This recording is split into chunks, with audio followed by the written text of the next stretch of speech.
Hey guys, I'm just gonna explain how I installed these LED turn signal switchback LED lights. These are just from Amazon, so they're really nothing crazy.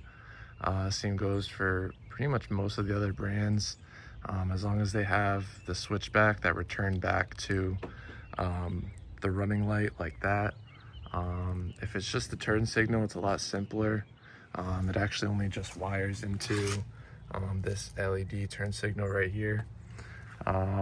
This is a 2012 f150, the 5.0 Lariat. I'm pretty sure it's all the same for the 09 to 14 f150s. I'm not gonna break down, like take apart anything. I'm just gonna kind of explain. The first thing I did really was you take off this the mirror piece, you push it back so it tilts back. You go in with like a flathead screwdriver, and you obviously want to be really careful. You kind of just pull, you push, you put some of the pressure towards the middle of it. Use your fingers to help, and just kind of pull it. Try to grab another area of it just to help not break it. Once you pull that off, there's going to be the mirror is going to be connected to a few wires. Just remember where the wires are connected to. What I did is I took a picture of where the wires were, what they're connected to. That way, I could go back to it and remember where they went. And then after that, you can put it down and stuff. And then there's going to be, I think, like 4 screws, just like 2 right here, 2 right here. You unscrew those, and it'll allow this back housing to come off. So yeah, this back housing should just kind of pop off. You might have to like maneuver it a little bit. Use a screwdriver to kind of get into it a little bit. You don't really need to do too much prying. Once it pops off, if I remember correctly, there's just this puddle light that's connected. This puddle light that is connected. It's pretty much the same. It has the same kind of connection as the mirror. So I took another picture of it just to remember how it plugs into with the negative and positive. I didn't replace those, so I just kind of kept it how it was. And then once you do that, you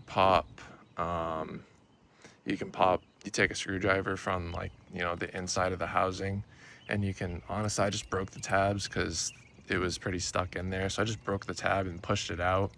And then, it's pretty self-explanatory with how the new one pops back in.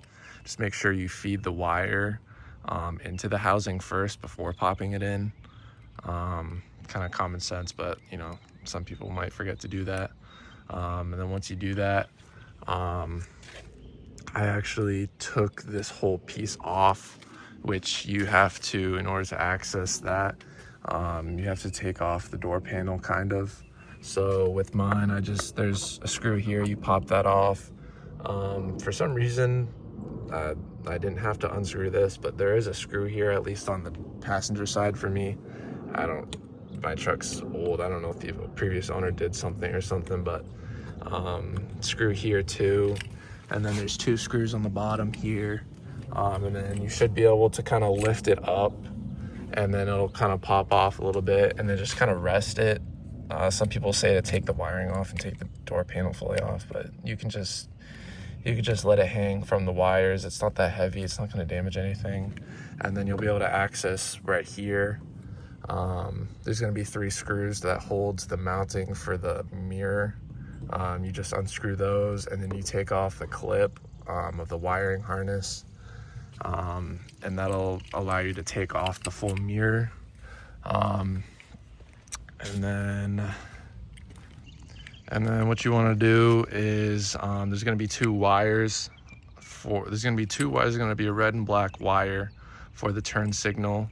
And what you can do is you can wire that to this. There's going to be a connector that connects to this with 2 wires. There's going to be like a blue and a black or something.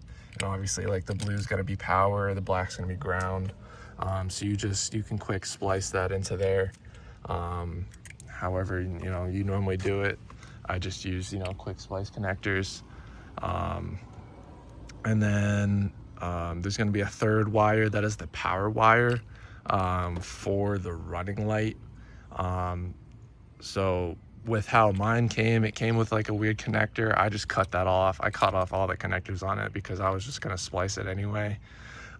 So I attached the long wire that it came with so he could run it down.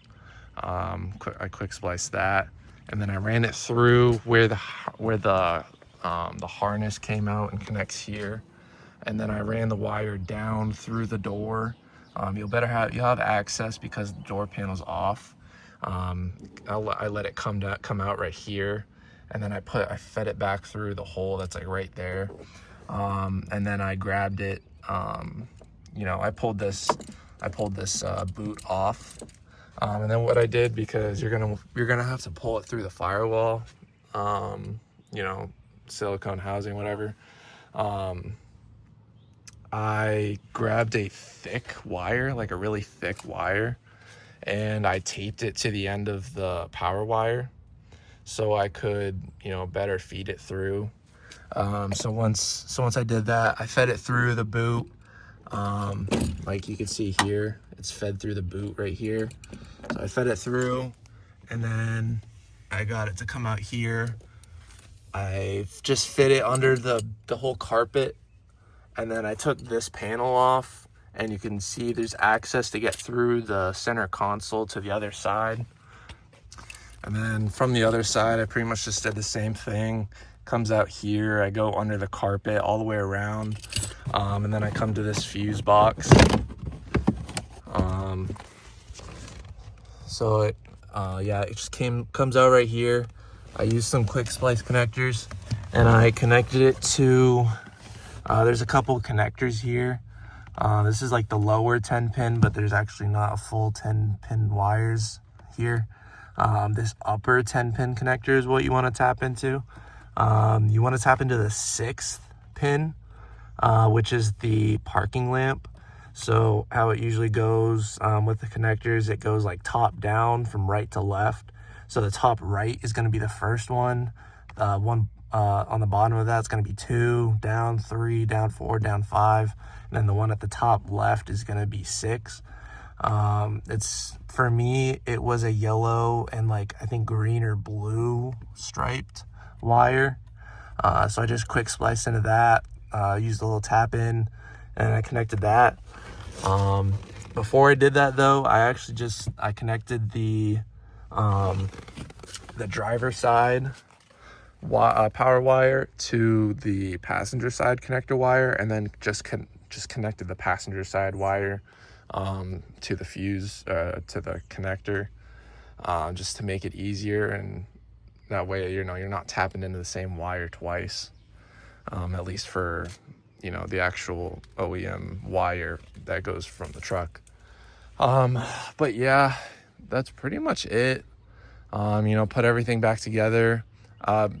Just test it first before you put everything back together. I kind of learned from that side to test it first, because I had to go back and take something off and make sure it was cinched in there properly. But yeah, that's pretty much it. If I miss anything, please let me know, and I can explain it further in the comments.